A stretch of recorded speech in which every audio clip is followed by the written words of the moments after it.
Starting 10th போகும்போதே அவங்க schedule பண்றாங்க. இந்த டைமுக்கு இந்த ரிவிஷன்ஸ் இருக்கும், இப்படியெல்லாம் ஷெட்யூல் வந்து வளர்ந்தோட ஷெட்யூல் பார்க்கும்போது உண்மையிலே ரொம்ப பசங்களை எப்படி மோட்டிவேட் பண்றாங்க, எந்த அளவுக்கு அவங்களை வந்து கொண்டு வராங்க அப்படின்றது அந்த ஷெட்யூல்லையே ஃபர்ஸ்ட் தெரிஞ்சிருச்சு. ஸோ எப்படியும் பசங்க ஓரளவுக்கு நல்லா வந்துடுவாங்க அப்படின்ற ஷெட்யூலே கொடுக்குது. அடுத்த அந்த ஷெட்யூலை ப்ரிப்பேர் பண்ணதுக்கு thank you sir, thank you. And we have seen many achievements here, and the efforts given by the management, and every single teachers that we have came across is very much important. And this is first stepping stone before the 10th grade.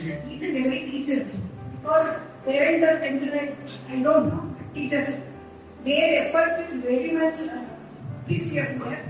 Whatever they did, each and every subject, they given their basic from basic level, how to attend the exam, how to answer for each question. In that level, they did the practice that students. மாணவ செல்வங்களில் பெரும் முயற்சியோடு கடின உழைப்போடும் வாழ்வில் வெற்றியடைய என் மனமார்ந்த வாழ்த்துக்கள்.